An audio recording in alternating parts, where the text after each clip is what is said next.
Dear Lord, thank you just for another Thursday evening, Father, to be able to get into your word as we discuss Ecclesiastes, Lord. Um, I thank you for Deepak, Father, that you will be able to speak through him.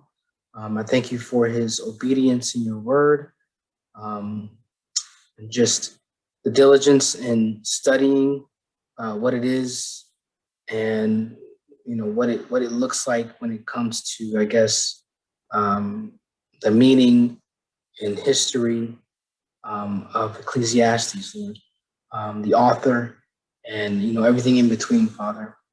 I thank you for your word. I thank you that we have the ability to be able to read your word daily, um, and we can just um, drink in your wisdom, Father. Thank you in your Son Jesus Christ's name. Amen.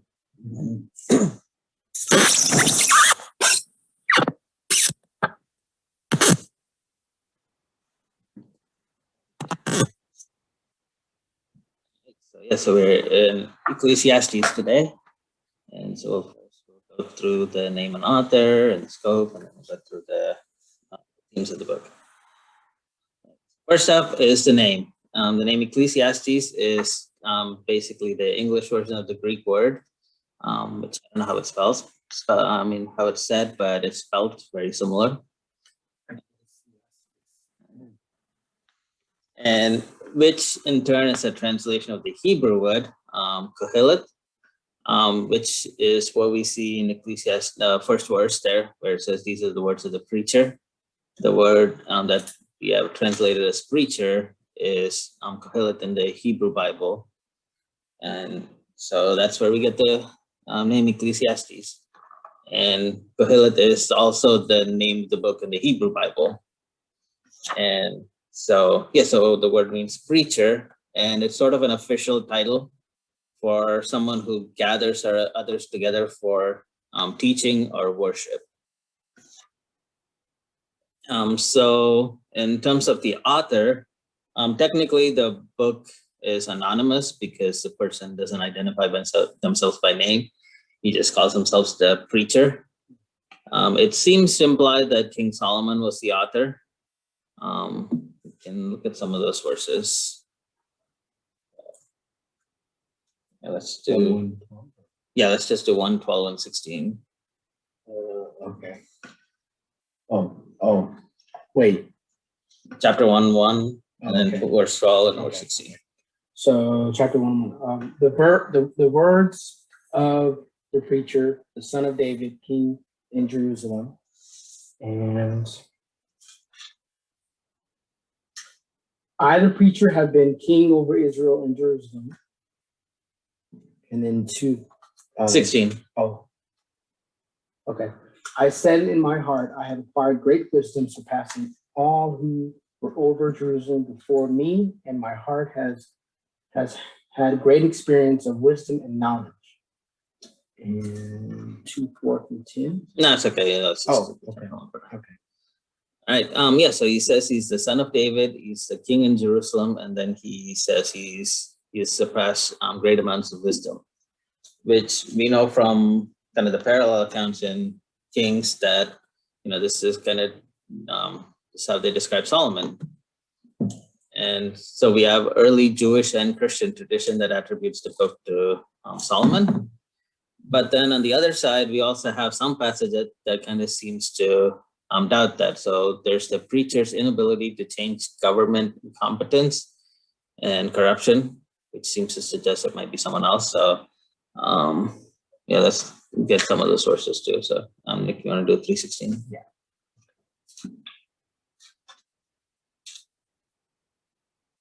Moreover, I saw under the sun that in the place of justice, even there was wickedness, and in the place of righteousness, even there was wickedness. Okay. And 4:1. Mm-hmm. Okay. Again, I saw the oppressions that are done under the sun, and behold, the tears of the oppressed, and they had no one to comfort them. On the side of the oppressors, there was power, and there was no one to comfort them. And 5:8.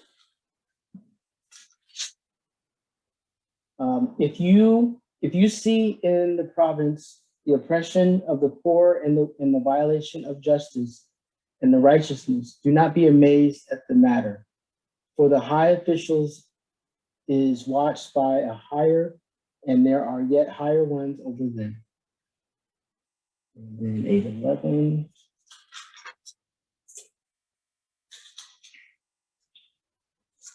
Okay. Because it, oh wait, hold on. Okay.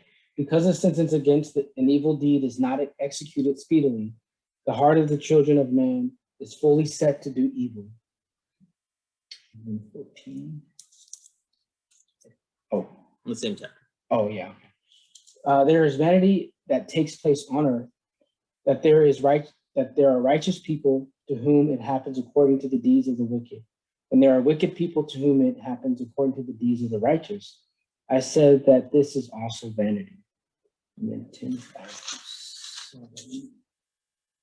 7. There is evil that I have seen under the sun, as it were an error proceeding from the ruler. Folly is set in many high places, and the rich sit in a low place. I have seen slaves on horses and princes walking on the ground like slaves. He who digs a pit will fall into it, and a serpent will bite him who breaks through a wall. Okay.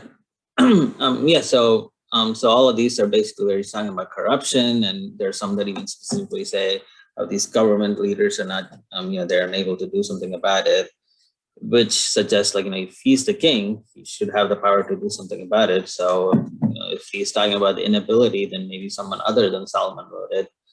And also, if you go back to chapter 116, where he talks about wisdom, he says that he has great wisdom, surpassing all who were over Jerusalem before me, which seems to suggest that there were a whole bunch of people before him in Jerusalem, whereas Solomon would be the third king. And in Jerusalem, he would have been the second king, because David was the one who kind of built Jerusalem. So that's another thing that people say, that it can't be Solomon. And also, when verse 1, when it says it's the son of David, any king who came after David would be considered a son of David. That's kind of a title for the king of the king of the Hebrews, and we see that even applied to Jesus as he's the son of David. So that doesn't mean that he has to be his biological son. So those are kind of the reasons for why the author might not be Solomon, but there are also good reasons. Then you need to come up with someone else, who would be the potential author.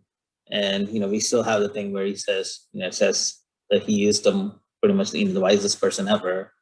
Who do we have as a potential person that would be wiser than Solomon?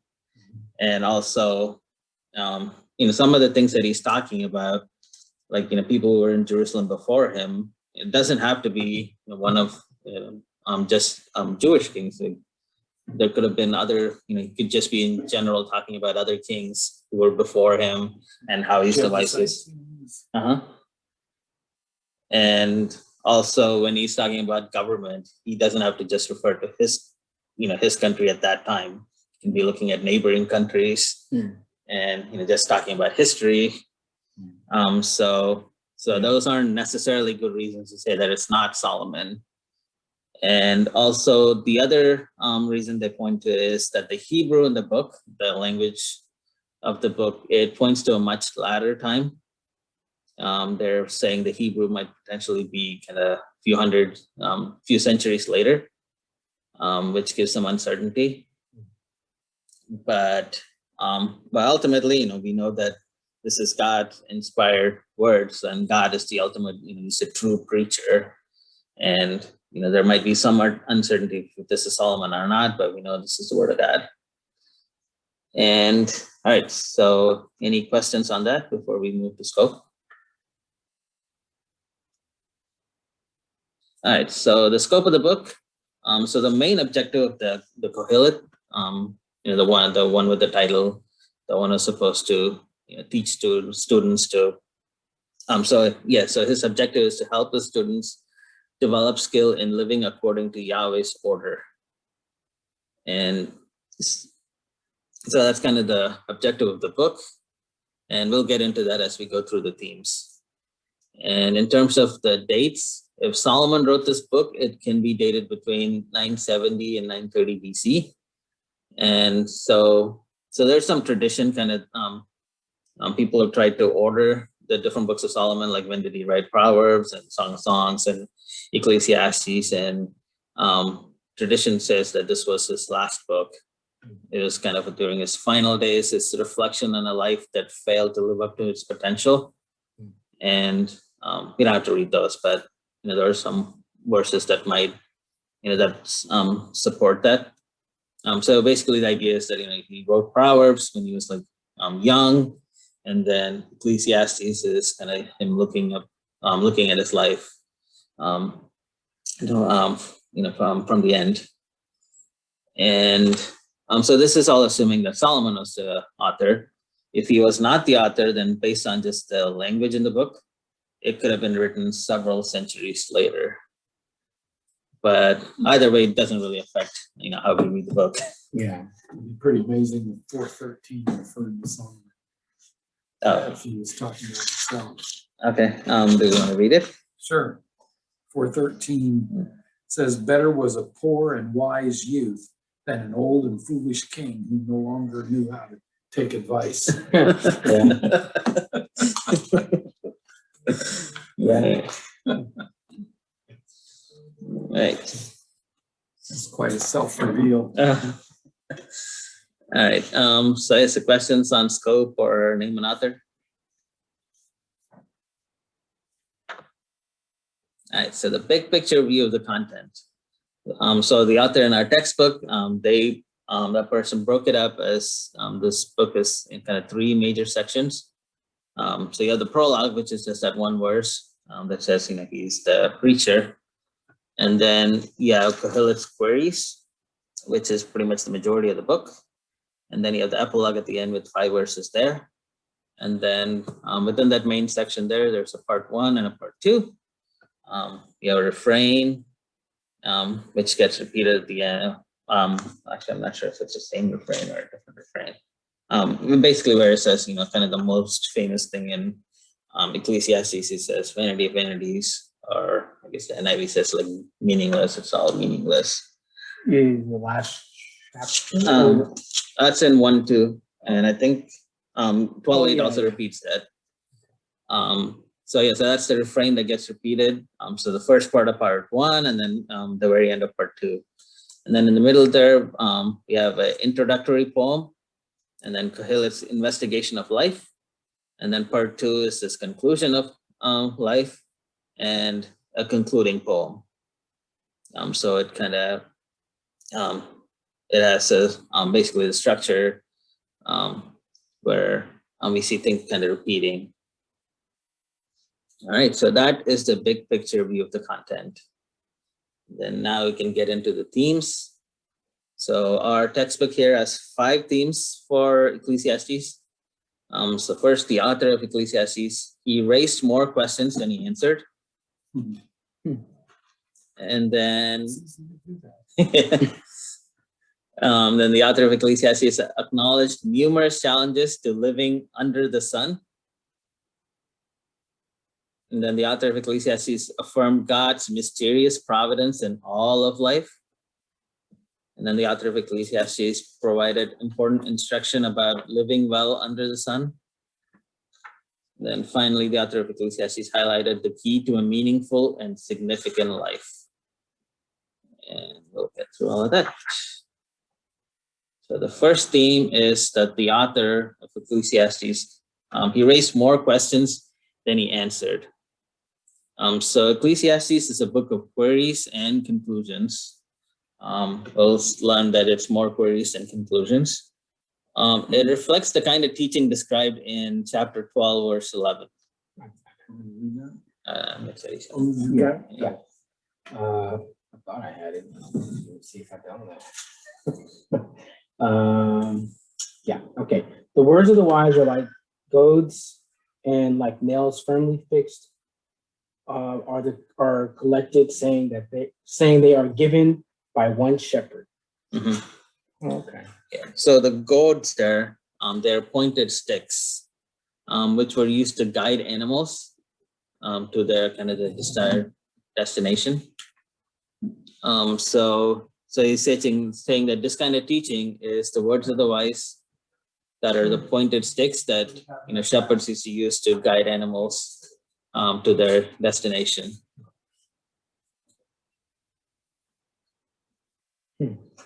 And then we saw how the title of Kohelet is given to those who have like students under them, and they're teaching them how to live. So in order to learn skills to live according to Yahweh's order, those skills have to be based on an accurate understanding of the way things are. So this includes realities that believers are sometimes reluctant to acknowledge. And we'll get into some examples of things that the author of Ecclesiastes points out that we don't necessarily like to acknowledge. And so instead of giving the right answers, he challenges us to struggle with difficult issues. In his wrestlings, they raise questions about God's goodness and justice. And some of those questions, they actually remain unanswered in this book. We can even think of them as unanswerable, at least in this life as humans. And so that's because the evidence available to us is too ambiguous to provide full answers. But this tension can be resolved only by faith. That is in the fear of God. And he's going to kind of explain, how the fear of God comes in, and why we don't have full answers. So this is kind of a big picture overview of the book itself, that he's raising more questions than he's answering. And this is not because he just wants to confuse us or anything. He wants us to have an accurate understanding. So he's going to go bring up issues that we don't normally think about, and he's ready to challenge us. And in that sense, it's similar to the book of Job, which is the book of Job is asking difficult questions. Yeah, I feel like I think John Piper wrote a book. The title was actually called Think. And, Yeah. Right. And so I think that was like geared toward for Christians to actually like think critically, I guess, of your place in God, like your place in relation to Him. Think about everything that surrounds you. Yes, they did. But I knew that there were a lot of people that were upset about that title, because it's like, what do you mean? Like, you need to think. What does that mean? Really? Yes, I knew people that were upset about the title specifically because it just didn't make sense. It didn't make sense to them.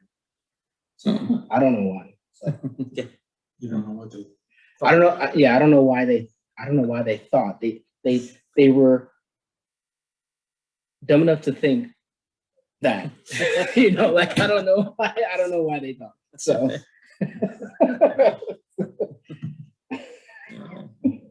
Interesting. Yeah, It's a good book, though. Uh-huh. All right. So that's kind of the big thing in the book, that it raises more questions than it answers, which typically bothers people, because we have this, we have an expectation that the Bible's here to answer all my questions. yeah. That's probably why. And when Ecclesiastes actually raises questions that we haven't even thought about, we're like, why is this here? So hopefully the other teams will kind of help us understand that. All right, so the second theme is that the author of Ecclesiastes, he acknowledged numerous challenges to living under the sun. So under the sun, so life under the sun is life as we experience it in a world that's fallen and cursed by God. And there are 2 verses there for that.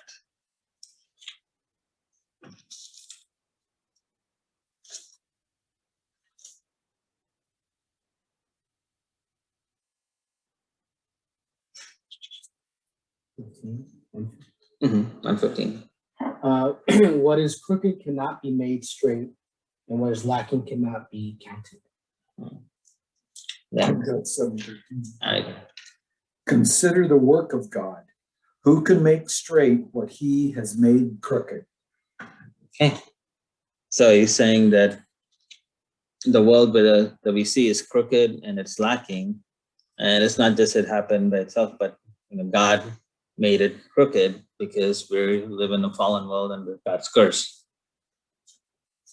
And he's also saying that our world is filled with significant challenges that are often hard to understand. Yeah, those three.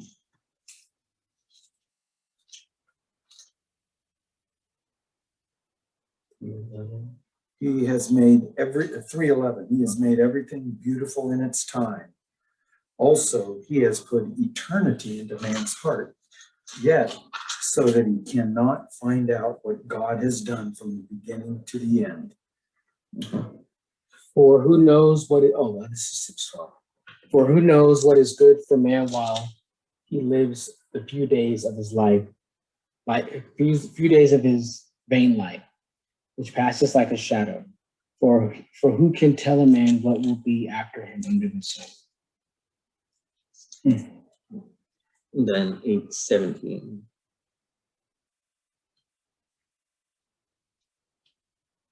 I didn't get it, sorry.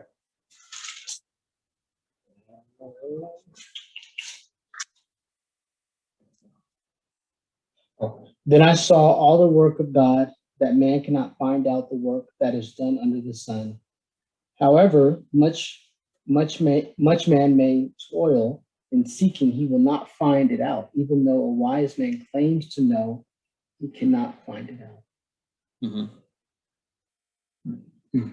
So it's saying like it doesn't matter how much you try, Yeah. you are not gonna find it. Even those who claim to be wise men, they can't find it. And that first one that we read in chapter 3, he talked about how God put eternity in our heart, but we can't figure out what God did from beginning to end.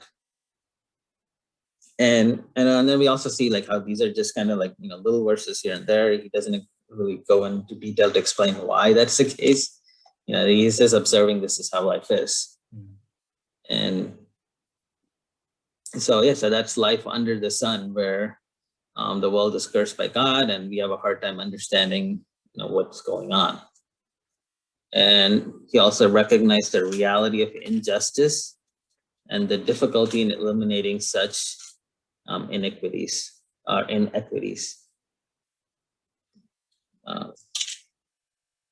You want to get 3:16? Yeah.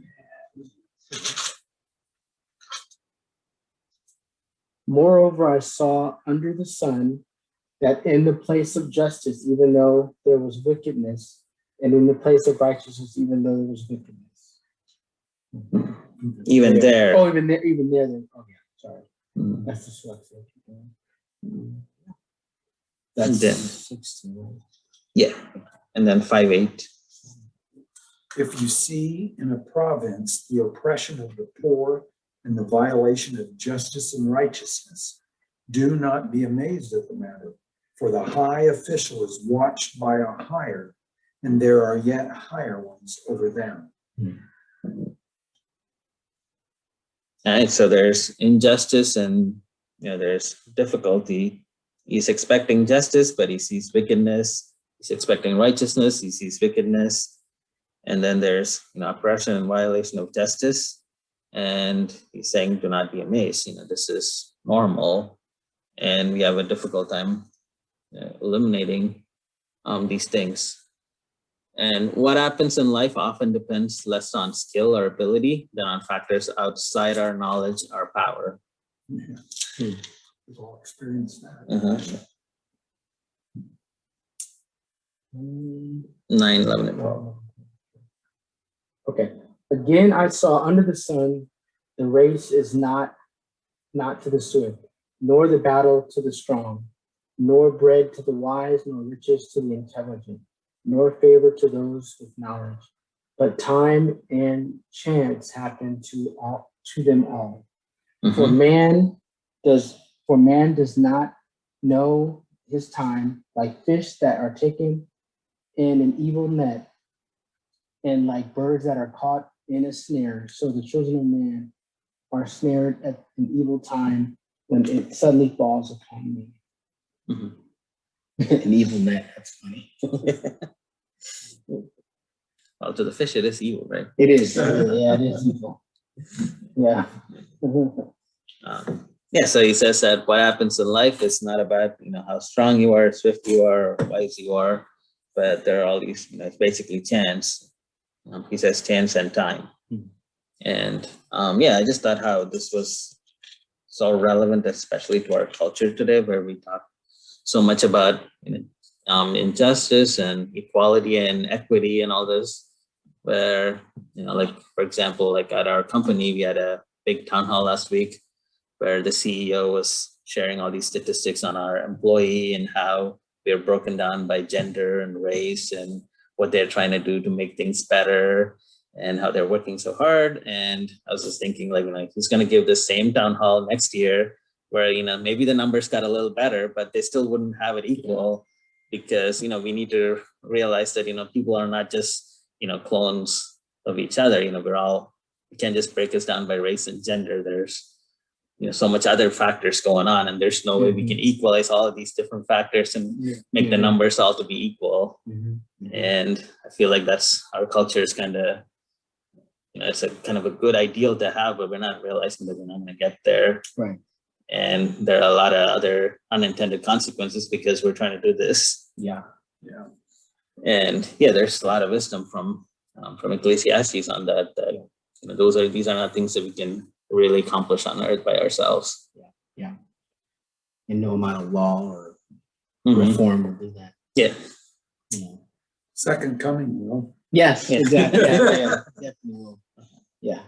All right. And then the author also made it clear that human beings can neither understand nor direct the work of God, which ultimately determines outcomes. We already read 3:11 once, but we can read it again.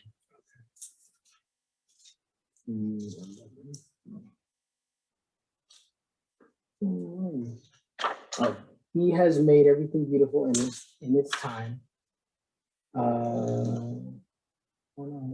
Also, he has put eternity into man's heart, yet so that he cannot find out what God has done from the beginning to the end. Then 9:1 and 2.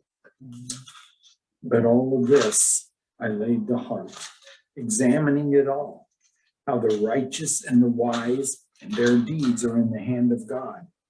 Whether it is love or hate, man does not know. Both are before him.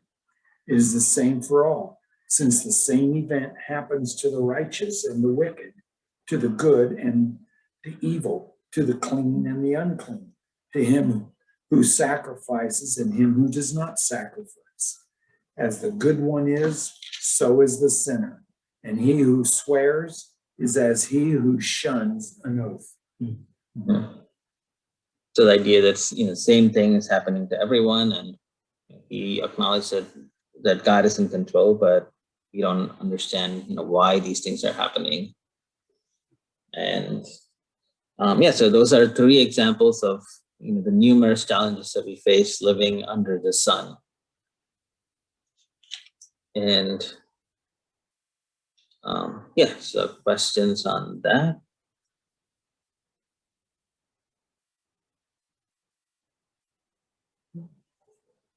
All right, so moving on, the author of Ecclesiastes, he affirmed God's mysterious providence in all of life. So Kohelet, the preacher, he believed in the bigness of God and the smallness of mankind. There's 2 verses there.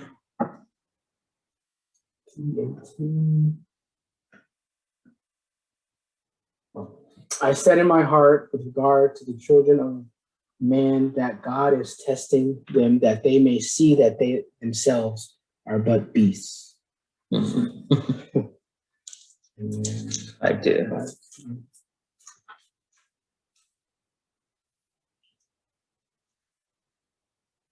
Okay. Be no rash with your mouth, nor let your heart be hasty to utter a word before God. For God is in heaven and you are on earth. Therefore, let your words be sure. Yep. So we're nothing but beasts, and God is God. Yeah. And then so how this plays out is that so God is the creator of all things. or those 2 verses for that.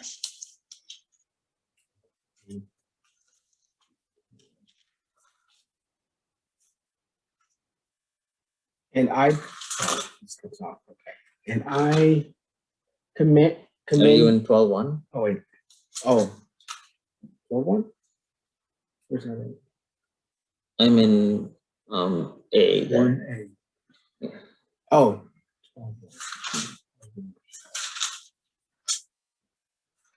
Remember also your Creator in the days of your youth, before the evil days come and the years draw near, of which you will say, I have no pleasure in them.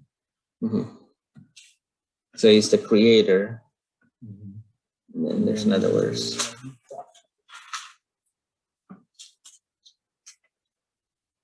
As you do not know the way the Spirit comes to the bones in the womb of a woman with child. So you do not know the work of God who makes everything. Mm-hmm. So God is the one who's making everything. Making the child even in the womb. Yep. And so he's the creator of all things, and he creates and sustains life. That's 8:15. And I commend joy for man. Has no good thing under the sun been to eat and drink and be joyful? For this will go with him in his toil through the days of his life, this life that God has given him under the sun. 27. Yeah. And the dust returns to the earth as it was, and the spirit returns to God who gave it. Mm-hmm. So all these things that God has given him, like what we eat and drink, and we should be joyful because all these things are what God has given us. Yeah. Like what James says, that every good thing comes from the Father above. So God is the creator of all things, and then he's to be feared in the present. I guess we have time. We can go through all of those. So 3:14. I perceive that whatever God endures forever, nothing can be added to it, nor anything taken from it. God has done it so that people fear before him, so that the people fear before him. Mm-hmm. And 7.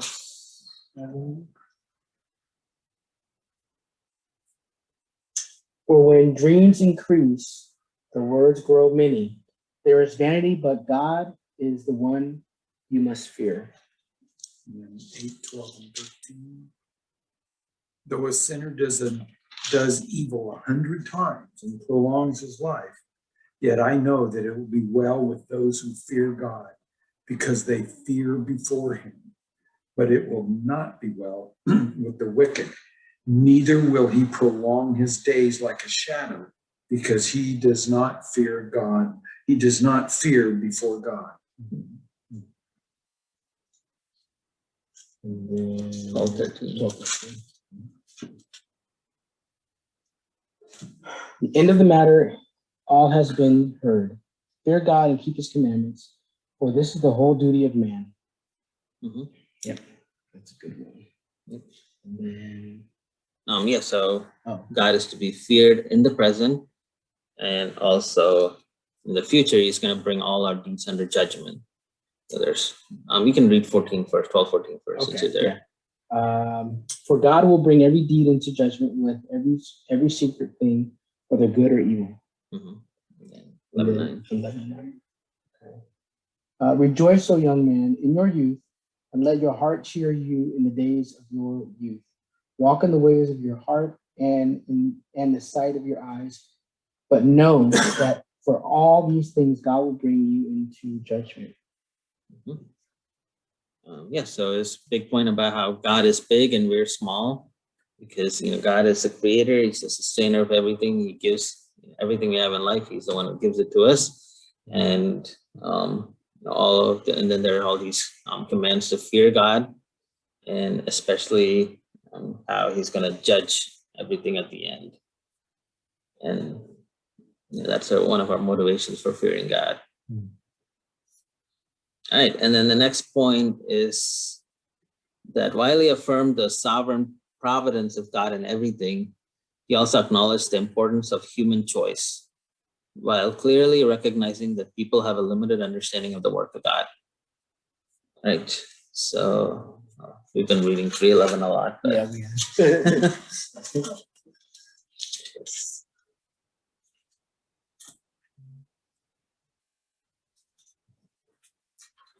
you can have it memorized by the end of the I know, yeah.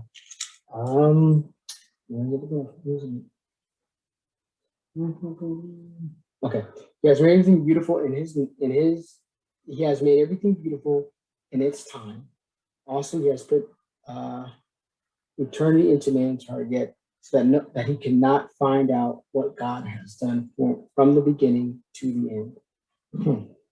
Yeah, it's like no wonder people want to be immortal or like live forever or never age or whatever. I don't know. Like I feel like people like we try to like slow the aging process with things, Mhm. you know. We always have like this, or like a wonder of like beyond like Earth, like space, trying to, you know, find out if there's other life or whatever, you know. Yeah.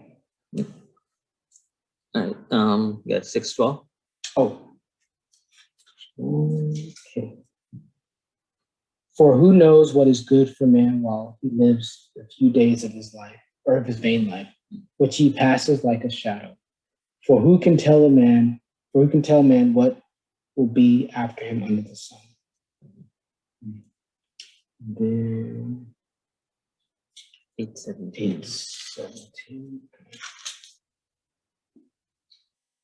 Then I saw all the work of God, that man cannot find out the work that is done under the sun. However much man may toil in seeking, he will not find it out. Even though a wise man claims to know, he cannot find it out. Mhm. Yeah, they just keep striking the verses. Yeah. And then, I think we read 11:5 before. yeah, That's the one with the womb. yeah. As you do not know the way that the spirit comes to the bones in the womb of a woman with a child, so you do not know the work of God who makes everything. Mhm. Yeah. So the idea is that God is a provider of everything, but we still have a choice to fear Him and do what He commands. And if you ask why, you can only explain so much because we have a limited understanding of how things work. And those are all those verses we're talking about how our limited understanding. And then he describes the providence of God exactly the manner we experience it, in ways that seldom come with interpretations. So when God's doing things, we don't really understand exactly, what's going on or why it's happening. Sometimes hindsight allows us to see God's goodness and experience it initially showed few signs of His beneficence. But however, there are other experiences that just seem random, and much of life is beyond our understanding or control. His description of life is frustratingly exact. I really like that line. Yeah, so that's how the author of Ecclesiastes is. He's writing about life that there's God, He's in control, but what He's doing in in life, like the specific things that are going on, you don't really understand why. And sometimes in hindsight it makes sense, but for the most part, life just seems random. Something that's beyond our understanding, and that's frustrating. And it's really it's amazing to think that God actually gave words to our feelings there, and He put that in the Bible as scripture. Yeah. That when we feel these things, that there's actually words there that we can actually read in there to to actually kind of verbalize what we're feeling. And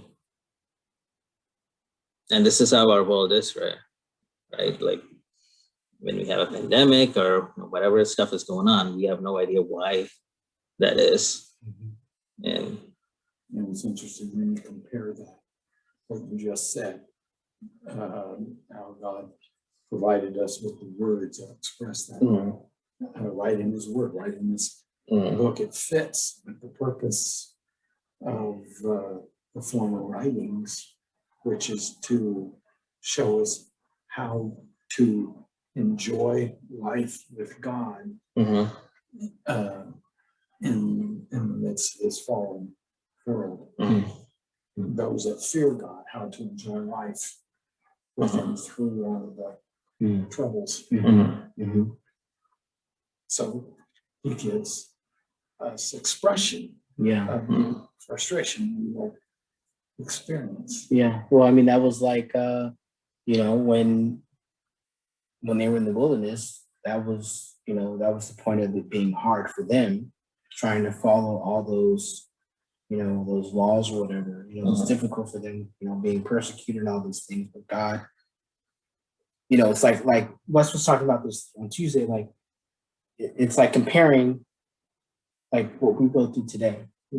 With all these distractions in our world today, we can look to Christ as the Israelites did when they looked at the priest. Like, okay, I hope this priest is living, a righteous life. So because if he drops dead, I don't know what's wrong with him. So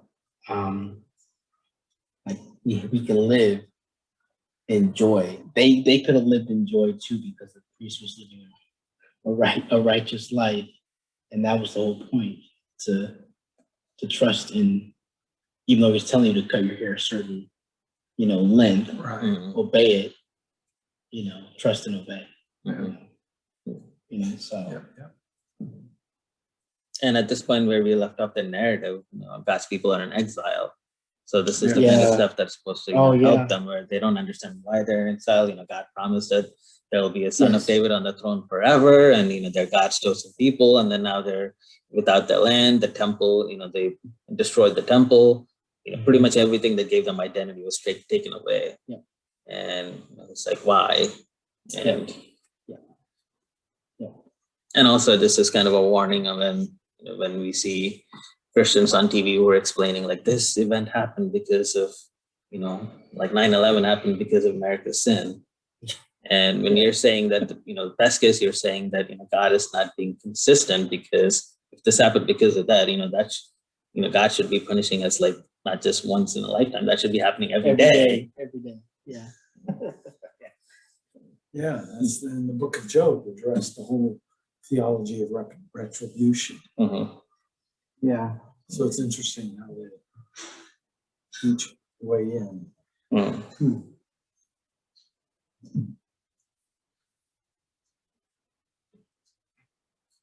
All right, so that is, so this theme is it goes well with the one before it, where there are all these challenges to living under the sun, where, there's injustice and difficulty, and we don't really understand. But we also, what we do understand is that, we have a big God and we're small, and we're supposed to fear God, and he's going to judge us at the end. And, for now, with our limited understanding, that's really all we can do. And sometimes in hindsight, we see God's goodness, but when things seem random and out of control, we just have to trust God even when it's frustrating. All right, so the next theme is that the author of Ecclesiastes provided important instruction about living well under the sun.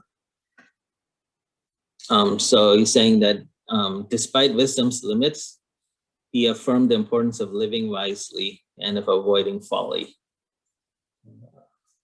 Yeah, so 7:19. Okay, so wisdom gives strength to the wise man more than 10 rulers who are in the city. 9:13-16. I've also seen this example of wisdom under the sun, and it seemed great to me. There was a little city with few men in it, and a great king came against it and besieged it, building great siege works against it. But there was found in it a poor wise man, and he, by his wisdom, delivered the city. Yet no one remembered that poor man. But if I say that wisdom is better than might, though the poor man's wisdom is despised, but I say that wisdom is better than might, though the poor man's wisdom is despised and his words are not heard. Right. And yeah, so that's the importance of living wisely, that, even though it says that that man was forgotten, he did save that city. And the chapter 7:19, where it talked about how wisdom gives strength to the wise man, which actually they go well together, right? So 7:19 was like a proverb. Yeah, I feel like I've heard that proverb somewhere, and where it talks about like a city is held up by wisdom or something like that. I don't know exactly what it is. I'm sorry. Yeah. So 7:19 was a proverb, and then he's giving like a example of how that proverb was played out, and then also of avoiding folly. So those are just two verses, 9:18 and 10:1.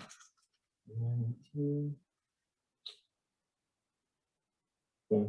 Wisdom is better than weapons of war, but one sinner destroys much good. And then what was the other one? It's the next verse. Okay. Dead flies make the perfumer's ointment give off a stench. So a little folly outweighs wisdom and honor. Yeah, so the size of the fly compared to the quantity of perfume. Right. Yeah. Right. Yeah. So the importance of being wise and avoiding folly. That's one thing we can do to live well under the sun. And then he commends the importance of diligence, and he emphasized that one cannot wait for absolute guarantees before doing things. And so we have 3 verses for that. So it's 10, 8, 9, and 11. You can read 10 too if you want. You can just read from 8 to 11. Okay. So let me just make sure. Okay. Yeah. Okay. So he who digs a pit will fall into it, and a serpent will bite him who breaks through a wall. He who quarries stones in a hurry by them, and he who splits logs and endangered by them. 11. Yeah, just keep going. If the serpent bites before it is charmed, there is no advantage to the charmer.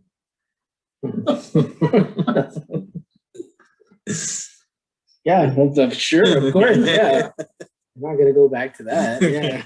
Did you want the first 6 verses of 11? Yes. Okay. 11, 1 through 6. Cast your bread upon the waters, for you will find it after many days. Give a portion to 7, or even to 8, for you know not what disaster may happen on earth. If the clouds are full of rain, they empty themselves on the earth. And if a tree falls to the south or to the north, in the place where the tree falls, there it will lie. He who observes the wind will not sow, and he who regards the clouds will not reap. As you do not know the way the Spirit comes to the bones in the womb of a woman with child, so you do not know the work of God who makes everything. In the morning sow your seed, and at evening withhold not your hand, for you do not know which will prosper, this or that, or whether both alike will be good.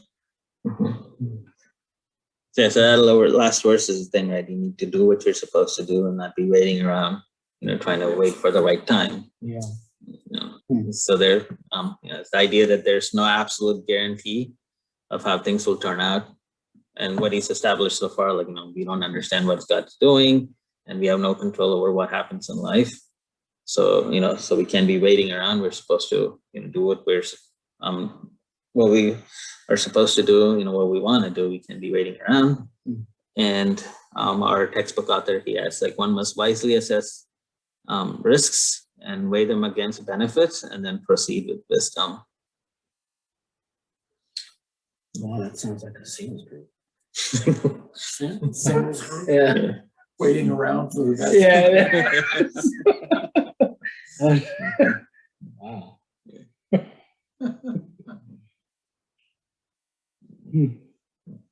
So maybe that could be the byline of the singles group. Yeah, I'd be the No absolute guarantees. yeah. Go for it. Choose it, man.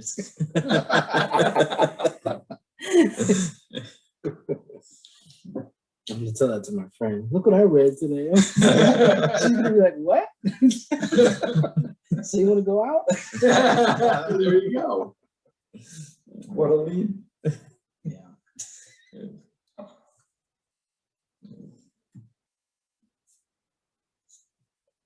But that's good advice, right? Especially Yeah. and like people our age, we just wait around Yes. and not Yes. really Yes. decide on something. Yeah, we just twiddle our fingers and just wait to a great opportunity. You're not the only age group that does that. Yeah. Yeah. All right. And then he affirmed the value of cultivating beneficial and enjoyable relationships and the tragedy of being so obsessed with money or power that one fails to do so. So yeah. 7:12. Mhm. Okay. Again, I saw vanity under the sun. One person who has no other, either son or brother, yet there is no end to all his toil, and his eyes are never satisfied with riches, so that he never asks, "For whom I am toiling and depriving myself of pleasure." This also is vanity and an unhappy business. Two are better than one because they have a good reward for their toil. For if they fall, one will lift up his fellow. But woe to him who is alone when he falls and has not another to lift him up. Again, if two lie together, they keep warm. But how can one keep warm alone? Oh, wait. Just one more word. Oh yeah. And though a man might prevail against one who is alone, two will withstand him. A threefold cord is not quickly broken. So there are two things going on there about how this person was working and working without realizing that what he's alone, and all of the stuff that he's working for is not going to benefit anyone. Yeah. And the importance of relationships, of how two is better than one, and a threefold cord is not quickly broken. And this is one of the things from Ecclesiastes that's quoted in the New Testament. Right. All right. And he emphasized the importance of balance, even in one's religious life. So 456. Mhm. So then I saw that all the toil and all skill in work come from a man's envy of his neighbor. This also is vanity and a striving after wind. The fool finds his hands and he eats his own flesh. Better is a handful of questions than two hands full of quietness. Quietness. That's two. Yeah. Better is a handful of quietness than two hands full of toil and a striving after wind. So that's keeping up with the Joneses. Yeah, Mhm. pretty much. Yeah. Yeah. And the first 7 verses in chapter 5. Guard your steps when you go to the house of God. To draw near and listen is better than to offer the sacrifice of fools, for they do not know that they are doing evil. Be not rash with your mouth, nor let your heart be hasty to utter a word before God. For God is in heaven and you are on earth, therefore let your words be few. For a dream comes with much business, and a fool's voice with many words. When you vow a vow to God, do not delay paying it, for he has no pleasure in fools. Pay what you vow. It is better that you should not vow than that you should vow and not pay. Let your mouth lead you in. No, let not your mouth lead you into sin, and do not say before the messenger that it was a mistake. Why should God be angry at your voice and destroy the work of your hands? For when dreams increase and words grow many, there is vanity. But God is the one you must fear. Oh wait, I think I went over. Yeah, you're fine. That Yeah. was good. And we see this like Jesus repeating some of this, right? How the people who are Yeah. praying and they're just using all these words and they're not really saying anything. Babylon. Mhm. Yeah. Yeah. Do you want 7, 16? and Yes. 17? Okay. 7, 16, and 17.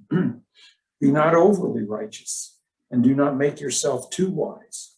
Why should you destroy yourself? Be not overly wicked, neither be a fool.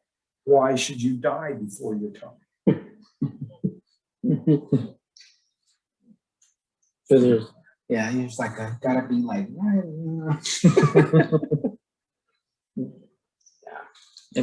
So the importance of balance is another instruction on living well under the sun. And then he affirmed the value of enjoying life, which we see 3 other passages. I perceive that there is nothing better for them than to be joyful and to do good as long as they live. Keep on. More. All right. Also, that everyone should eat and drink and take pleasure in all his toils. This is God's gift to man. And 5, 18 through 20. Behold, what I have seen to be good and fitting is to eat and drink and find enjoyment in all the toil with which one toils under the sun a few days of his life that God has given him, for this is his lot. And then 9. Through 19 and 20. Yeah, 19 and 20. Everyone also to whom God has given wealth and possessions and power to enjoy them, to accept his lot and rejoice in his toil. This is the gift of God, for he will not much remember the days of his life, because God keeps him occupied with joy in his heart.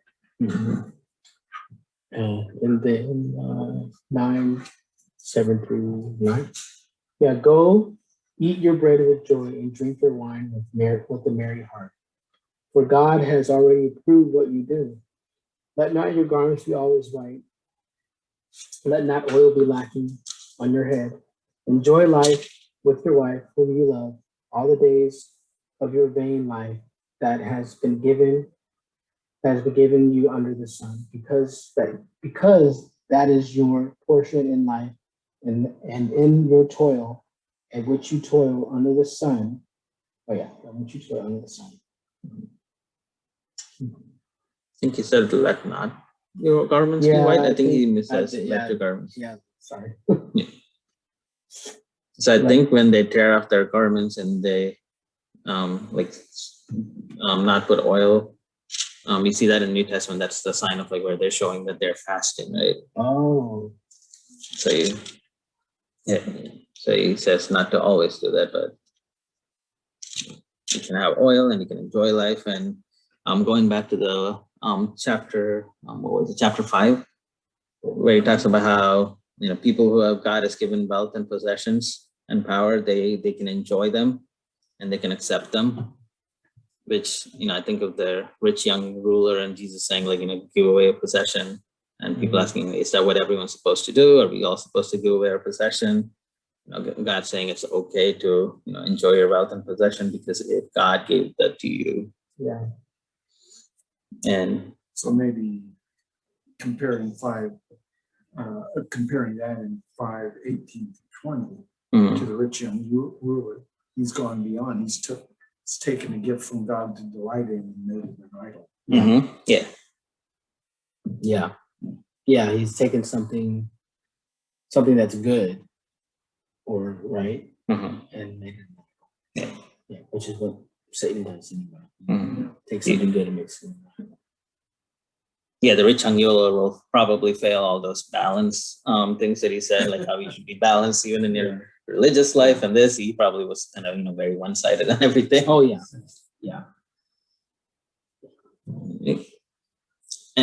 So we get to enjoy life and all the good things that God gave us, but delight in the present, however, must be had only in the light of future judgment, which God will bring to all. Hmm. And I think we touched these verses before. We can read it again. 11 on? Mhm.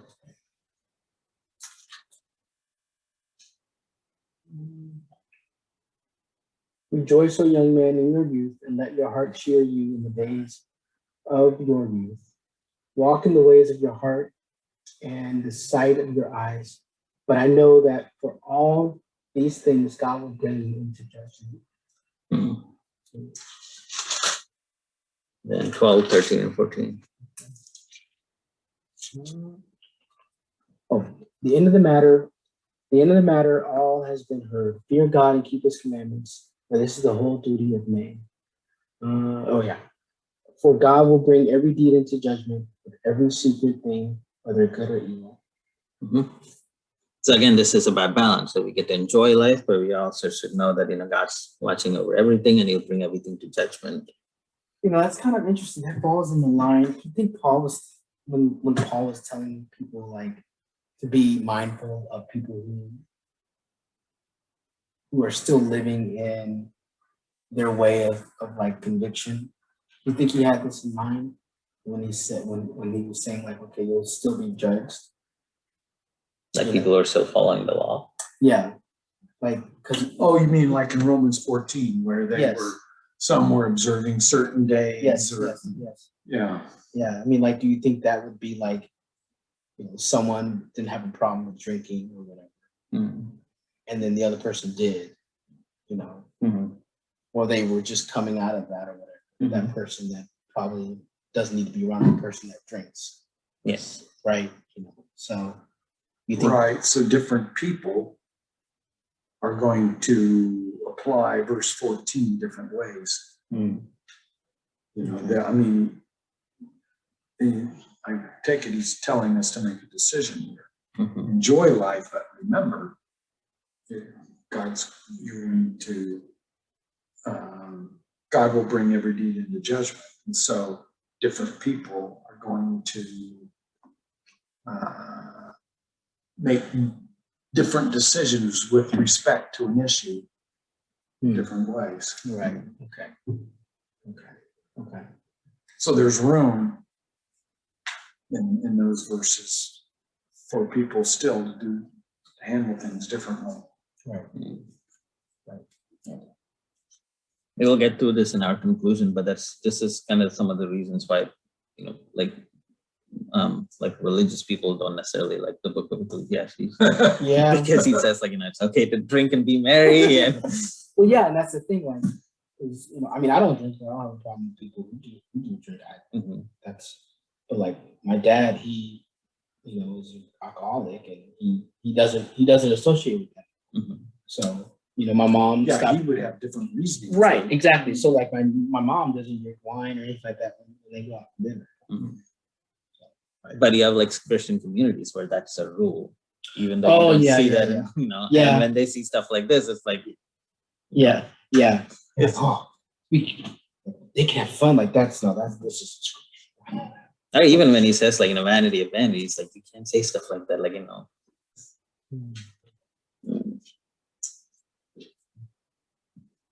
Okay, so I think we finished the fourth theme of how the author of Ecclesiastes provide important instruction about living well under the sun. Then our last theme is the author of Ecclesiastes highlighted the key to a meaningful and significant life. So Kohelet, the preacher, he began and ended his book by declaring that everything is vanity. Read that, Nick? Yeah. 1, 2. Oh, 1, 2. Okay. Yeah, vanity of vanities, says the preacher. Vanity of vanities, all is vanity. 12:8. Vanity of vanities, says the preacher, all is vanity. So the Hebrew word used there for vanity, I don't know how to pronounce that, but it literally means a puff of air. So it describes the temporal nature of human life and the aspects of life that do not yield to human understanding and control. So when the wisest person who lived says things are vanity, And if anyone can figure something out, it's him, and he's saying this. Yeah. And so that's just kind of the background where he's saying everything is vanity. That's not the key to meaningful life. So given all of that, given that he said everything is meaningless, the way he ends the book is that he says, fear God and keep his commands, for this is the whole duty of mankind. So, that's, that emphasizes how significant, that command to fear God and keep his commandments is, because he started out saying everything is meaningless. So, when that's the baseline, the stuff that he does tell us to do, that should be like extra important. And so the code that I have is essentially 12:13. So we can read those three And when he's passages. saying meaningless, what he means is not understandable to us. Mhm. So Correct. not like they don't mean. Like Yeah. there's no meaning to any of this. It's Oh. just something we don't have. We don't have the meaning. Yeah. That is, we don't understand. Oh, Mhm. God does. Yeah. So life is meaningful. It's just that a lot of meaning is hidden from us. wait a minute. That's what it Okay. explains in that first point there. Yeah. It's the temporal nature of human life and the aspects of life that do not yield to human understanding and control. Yeah. So that's what he means by vanity, that things that we don't understand. Okay. Well, So when you read all is meaningless, yeah, that means all is without human understanding. that destroyed 12 years of thought for myself. I'm thinking that's what Ecclesiastes meant. Well, he also keeps saying under the sun, Under right? the So it's sun, all yeah. meaningless for those of us under the sun. But for the God who's above the sun, he understands everything. And when he gives us revelation, What the heck? That's crazy. New insight. What? It's like a Wow. bolt of light. Yeah. strikes you. Wow. Okay. Yeah, that's the way you got to view, read Ecclesiastes. mm, Under the sun. Wow. Okay. That's good. Yeah. So then that makes sense when he says, so the appropriate response is to fear God and obey his commands. Those of us under the sun, we don't know them. mhm. God above the sun does, so fear him and keep his commandments. In the midst of our confusion and lack of understanding. Right. Mm. Wow. Need not your own understanding. Mhm. Yep. I'm such an idiot. We've all been I there. think Ecclesiastes. Yeah, we man. all are.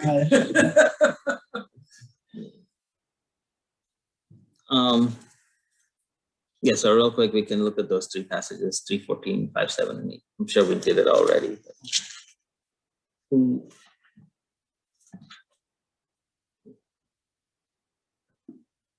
I perceive that whatever God does endures forever. Nothing can be added to it, nor anything taken from it. God has done it so that people fear before him. Mhm. And then verse 7. Mhm. For when dreams increase and words grow many, there is vanity. But God is the one you must fear. Yeah, 14, it's I perceive that whatever God does endures forever. So it's like I realize that whatever God has created Mhm. is forever, Mhm. in a sense. And then 8, 12, and 13. I can read that. Okay. Though a sinner does evil 100 times and prolongs his life, yet I know that it will be well with those who fear God, because they fear before him. But it will not be well with the wicked. Neither will he prolong his days like a shadow, because he does not fear before God. So yeah, to understand that life doesn't make sense to us, but life makes perfect sense to God. So when he commands us to do something, by faith we do that because we know that everything makes sense to him. Yeah. All right. And then finally, the frustrating realities of life and the inability of humans to fully comprehend God's work, that has the power to draw people to faith and trust in the sovereign Lord who always accomplishes his purposes. And that's so 3:11 to 14.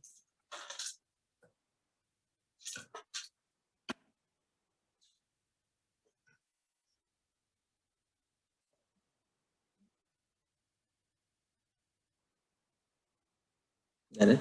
Yeah. He has made everything beautiful in its time. Also, he put eternity into man's heart, yet so that he cannot find out what God has done from the beginning to end. 14. Oh, yeah.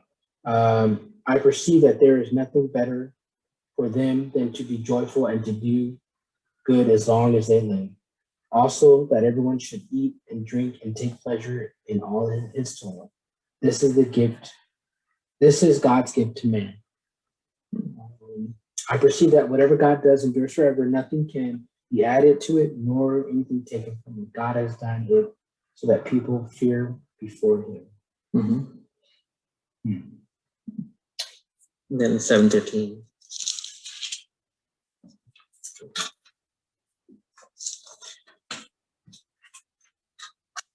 Consider the work of God, who can make straight what has been made crooked.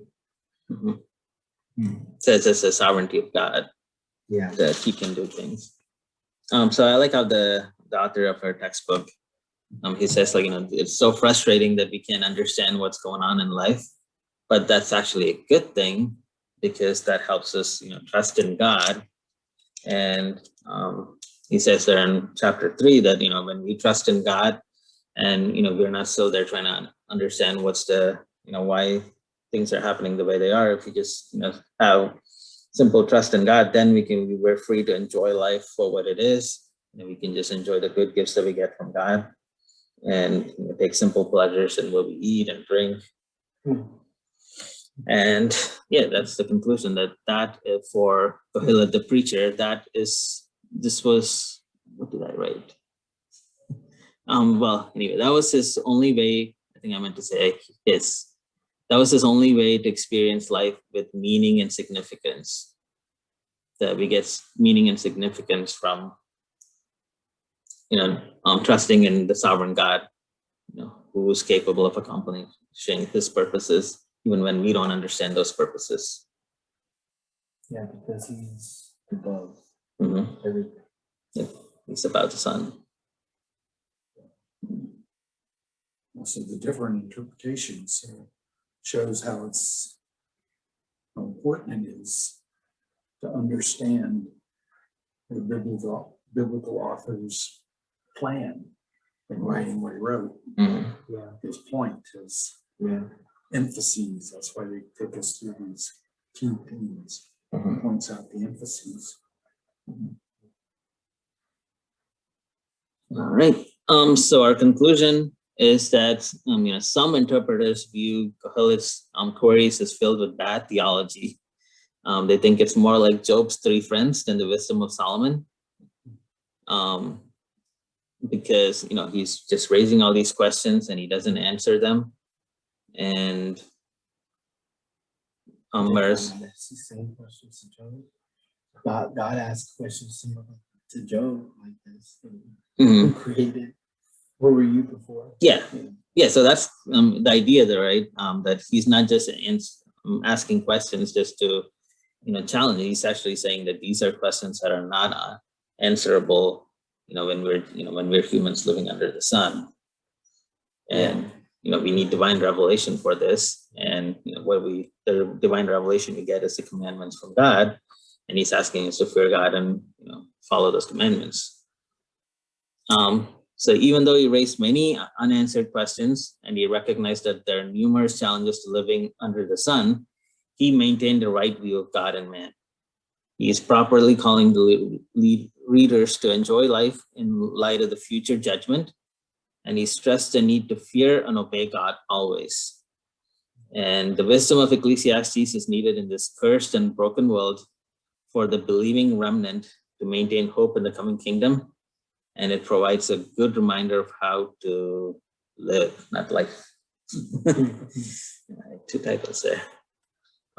Yeah, and in a sense, like Ecclesiastes is kind of balancing what we see in Proverbs, where Proverbs is things that are generally true, but we don't say that those proverbs are always true, because we live in a cursed and broken world.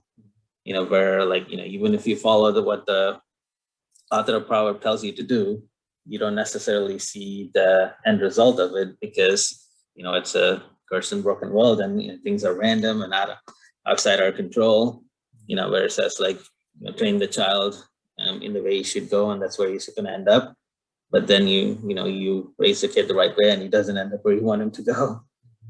Because we live in a cursed and broken world, and Ecclesiastes is there to help us make sense of that.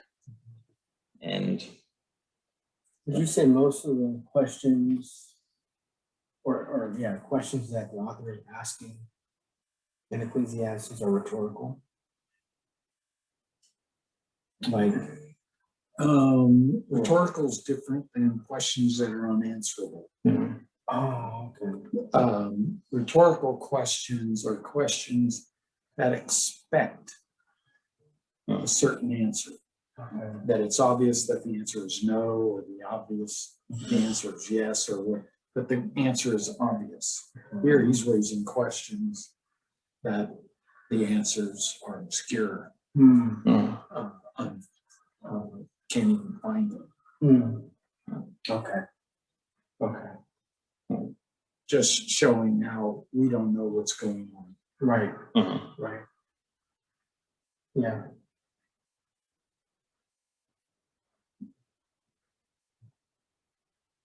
And that's one of the things that we see today, right? There are people who are like Christian leaders who ask all these questions that they think is going to stump you, and they're essentially leading people away from the faith.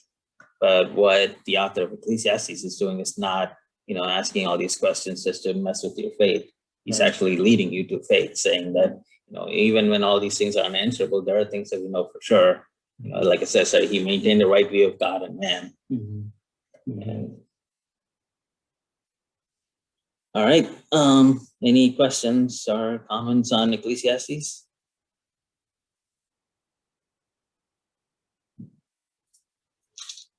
All right. If not, I guess we can end. Would you like to pray? Yeah. Gracious Father, thank you so much for this book of Ecclesiastes. Thank you, Father, for such a powerful and extensive reminder that as we live under the sun, we don't know nearly, we know very little of what you are doing. And yet you give us things to enjoy life, and you've given us your word and to obey, and so we thank you for that, Father, that even in the midst of our confusion and our questions about life, we have a God who has communicated himself to us and delivered us from the brokenness of this world, and has given us appropriate word to fill us with hope and to love, fear, and obey you. So we thank you for that. We ask these things in your Son's name. Amen. Amen.